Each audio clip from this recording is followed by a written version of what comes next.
It says everyone. your liver is working overtime. Hello, Mhm. hello. How is everyone doing today? Okay, we are going to be talking about the liver today, one of my absolute favorite topics. And so, whether you are listening back to the recording or you're listening live today, I invite you to just take a second and actually close your eyes if you can, or just kind of tap into a state of reflection. I have an interesting question that I want to start us off with today to get us thinking. So I want you to think back to how your grandmother would have had her morning routine go. Okay, this is something I wish I would have talked more with my grandparents about, because I think it's so fascinating to think about a few generations back, just how much our daily routines and our food overall in our country has changed. So, yeah, just think about, okay, what did she maybe do when she woke up? What did she make for breakfast? What was her like the speed of her morning like? Where did she go? Did she work or did she stay home? Kind of just like, what did that look like? And how did that maybe influence her physiology and her body in a way that's a little bit different than how your morning routine is? Whether you think your morning routine is great or you want to change it, I think it's just so interesting to think about. I'm going to give you a few more minutes.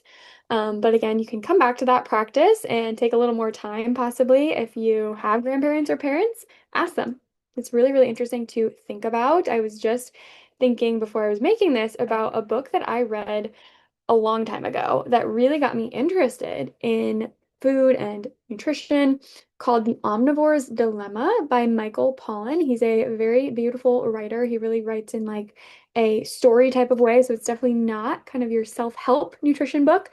It's much more of a story about our food and how it is made in this current time period, about farms, about factories, about kind of how people eat. And it's just very, very interesting to think about how that energy of our food impacts our body. I tell my clients that all the time. It's not just what you eat, but how you eat it. Okay, so the title on this slide is Your Liver is Working Overtime. That is what we are going to chat about today. The liver is one of the, what I consider the core four organs. So it is really, really important for every single process in our body. Okay, so here's what we will cover today, what the liver actually does, the metabolic health pandemic we have going on right now, how emotions and the mind-body connection influence the liver, the science of methylation, and a little tidbit on the gene MTHFR, as well as what you can actually do. Always want to leave with some key takeaways to support the liver detox process we'll talk about today.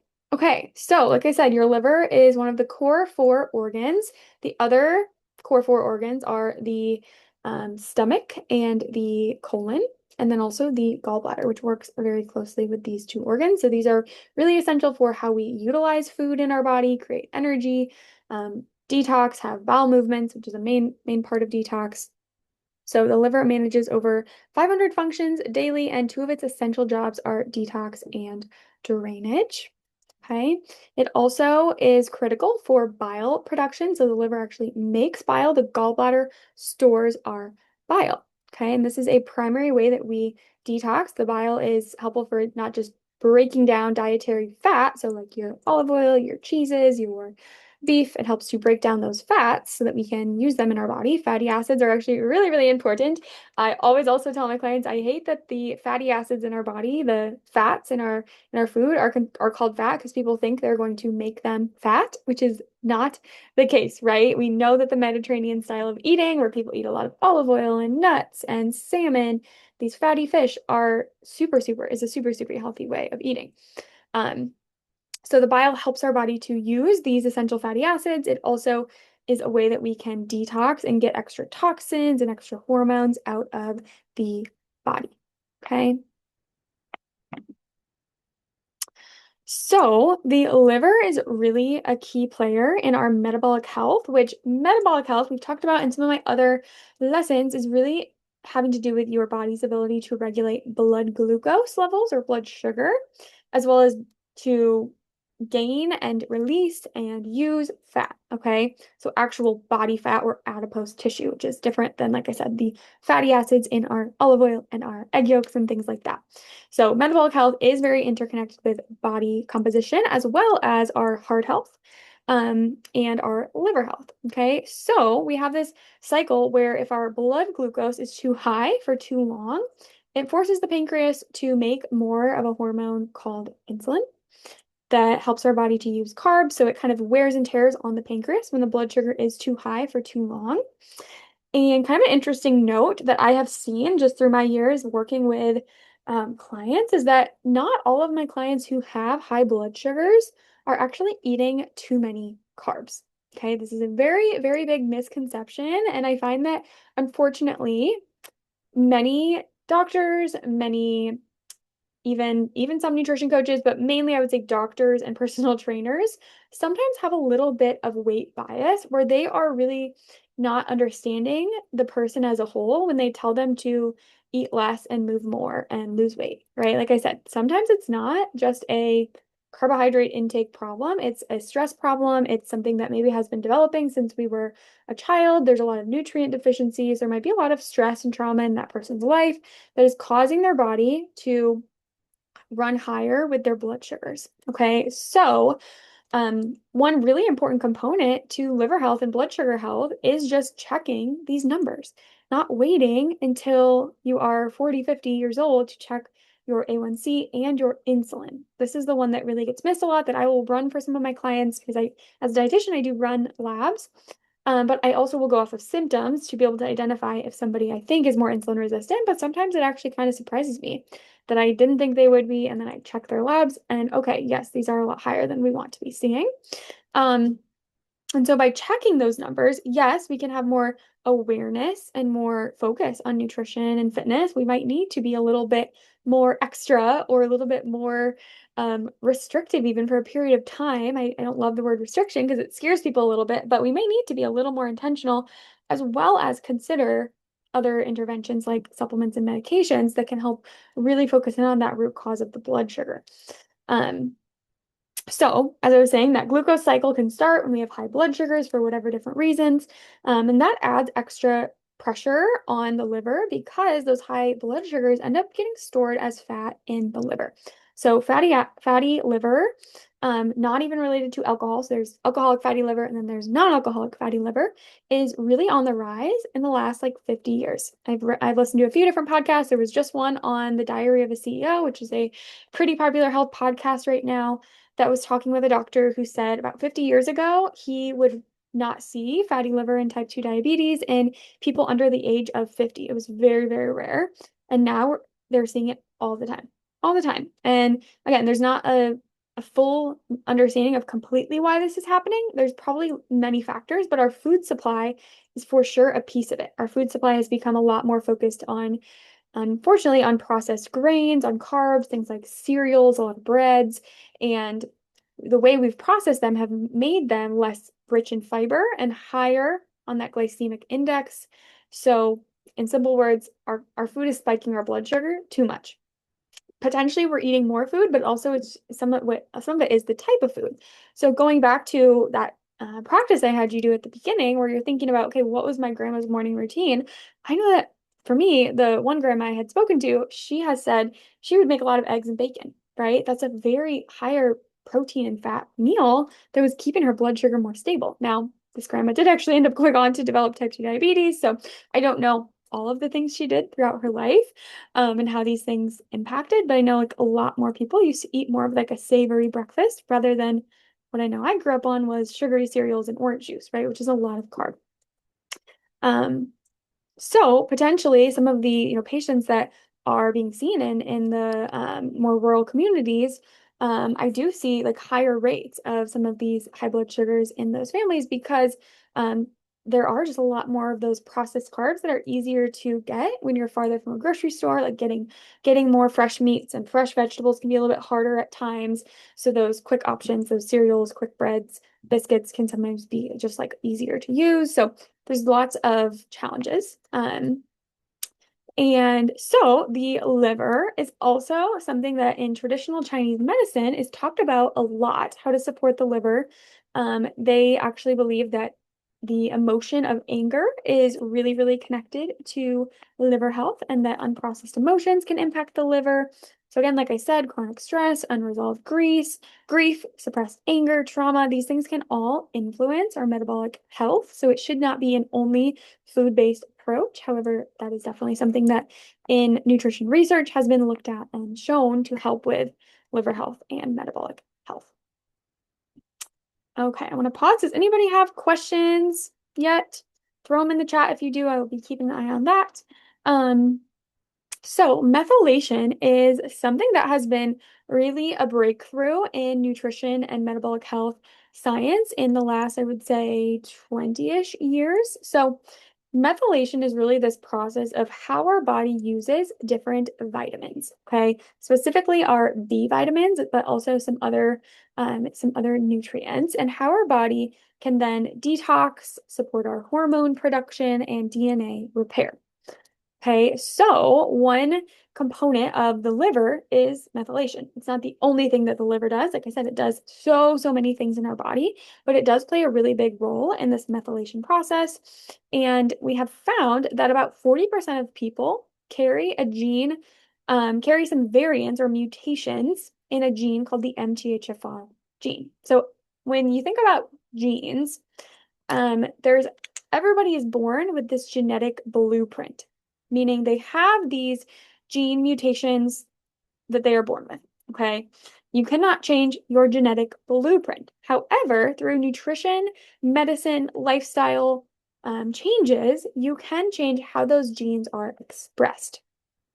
Okay, this is called the field of nutrigenomics, actually. If you want to Google like nutrigenomics and liver health, right? Like you will find so much studies and information. So again, about 40% of people carry mutations in this MTHFR gene that cause them to be less efficient at detoxing, cause them to have potential hormone issues and DNA repair issues that can influence a lot of cardiovascular disease, mental health as well as metabolic health. It's really common in women with PCOS is one time I see it a lot. And so this is something that is pretty simple to actually test for. There are different saliva tests you can do for this gene. There's a couple other blood markers that can tell me more about my client's methylation. You can also test your vitamin and mineral status. Okay, so really happy to answer questions about the tests that are out there if you have any questions. But some signs that you could be a poor methylator would be that you just have like a lot of fatigue.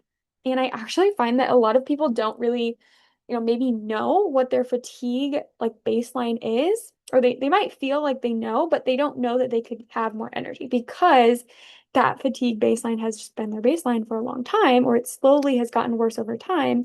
And so they just consider it normal.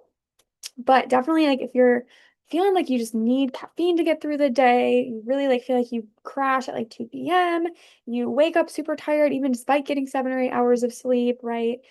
You maybe have a ton of fatigue before your period, right? A little bit is normal, but a ton is definitely not. So mood changes too, feeling like you just like don't have good emotional regulation, struggling with mental health throughout your life, some of these things could be impacted by your methylation status. Like I said, hormonal imbalances, so PCOS, fertility challenges, period challenges, and then also poor detox responses. So women with like autoimmune conditions actually may have more risk of this as well. And I would also add that if you feel really cruddy when you eat a lot of processed gluten, which again, some of my clients have just never tried experimenting with taking out processed gluten or any all gluten and seeing how they feel. That could be a common player too, because processed gluten tends to have folic acid, which is a synthetic form of a vitamin that essentially, if you have problems methylating, you're not going to process it well. It's going to make you feel kind of cruddy. So brain fog is another one. Okay, so what can you actually do to start supporting your liver health and metabolic health today? Okay, really thinking of a root cause approach, meaning you're addressing what's actually at the root of the problem, right? I think, again, taking a medication can be so important, but it's not usually getting to the root of why that problem started in the first place. So one of the very first things is to live a blood sugar supportive lifestyle. Okay, so going back to some of my other videos on blood sugar, on the CPF Plus that are on my YouTube, as well as just scheduling a call with me so that I can audit what you are eating and how you're living to see, okay, are there some areas where you could help your blood sugar out? So definitely looking at your fiber intake, your protein intake, your healthy fats, and then your carb and sugar intake, as well as your movement and sleep. Those are really the main things that influence blood sugar. Okay. Running the right labs, I think, is a great next step to really identify, okay, do I need some more intense options like medications and supplements that will help my body better regulate methylation and regulate blood sugar? Okay. Iron regulation can be another important thing as well as like inflammation. Okay.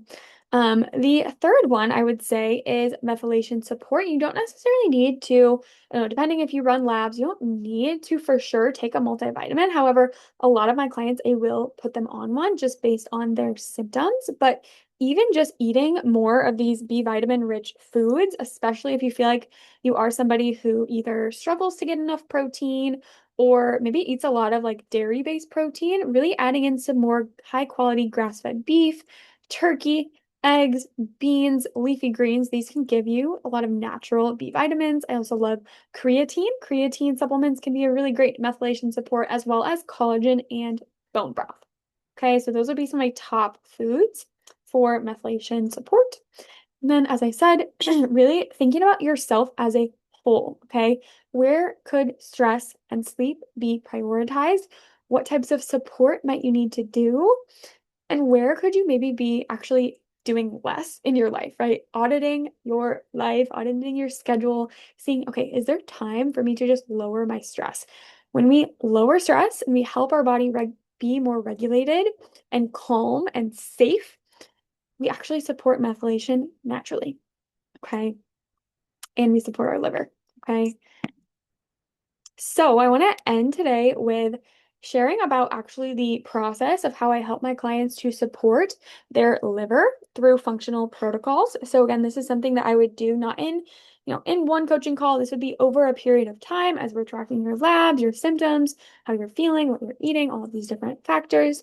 We go through these three phases. Okay, I absolutely love how Dr. Carrie Jones breaks this up. I have a kind of little caveat on how I explain it, but the first thing that we need to do is to clear out the pipes. Okay, so we're thinking about your body as a bathtub. Okay, we need to clear out the pipes, which helps us to move our bowels and our bile. Okay, so making sure that we are not constipated, we do not have poor bile flow and poor digestion. Okay, so I use food strategies, I use herbs for this, bitters are wonderful. Um, as well as some nervous system support too that can actually really impact how we move our bowels. Okay. The next thing we want to do is to open up the drains. Okay. This is really where supporting phase 1 and phase 2 of our liver detox pathways is really, really important. Giving adequate nutrients. There are different nutrients that are important for every single phase. Okay, and then lastly, we want to turn down the faucet or put it at the appropriate kind of level of how we are actually pushing toxins and things out of our life or out of our body. So the first thing to do is to understand where we are getting toxins in from our environment, maybe from our beauty products, from our food, from our drinks. Okay, we don't need to be perfect with this, but there can definitely be ways we can lower our toxic burden as well as helping our body to bind up some of these things and get them out through functional protocols and also through like emotional processing, things like acupuncture, things like yoga, things like sauna, that can all be really, really helpful. Hydration too is definitely a piece of kind of phase 1, I would say, but also phase 3 is important. Um, okay, so just a reminder that food is so much more than calories in and calories out. As a functional dietitian, I'm really looking at how food is actually impacting your organ systems, What are the vitamin, minerals in the food? Okay, so if you've been kind of in an era of really focusing on the calories, that's not a bad thing. It can be really healing for a lot of people. You might see weight loss, but it doesn't necessarily always mean that your drainage and your detox pathways are working efficiently, which just to define, because I don't think I fully define those terms, drainage is actually how we are opening up our body's ability to get these toxins out. So things like our bowels, our sweating, and our urination. Okay, are those pathways working well? Where detox is how our body is actually kind of like getting all the junk into, I think of it like a garbage bag. Okay, packaging that into that garbage bag and then putting it at the end of the driveway, right? And then that drainage is like we're taking it away, right? We're having the garbage truck come and pick up those toxins, things we want to get out of our body and getting them out. Okay, so that's another factor of thinking back to how our grandparents lived is there was just a lot less toxins, pesticides, stress in their life that likely impacted their body and how it functioned. So this is definitely one of those things that it is very personalized, but unfortunately, some of my clients they can't tolerate a lot of alcohol or a lot of stress anymore. For a period of time, they really need to cut back on some of those things and heal, and then in the future, they will become more resilient again to different things like that. So, if you are interested in booking a strategic health audit, that is a quick call where you will leave with a lot of clarity and next steps on where you can focus in on your nutrition, health, fitness, body composition, and just overall longevity goals. I would love to book that with you. If you're watching this back on my YouTube, feel free to email me any questions that you have. Otherwise, I will hang around for a few minutes if there's any questions in the chat right now. Thank you so much for tuning in today.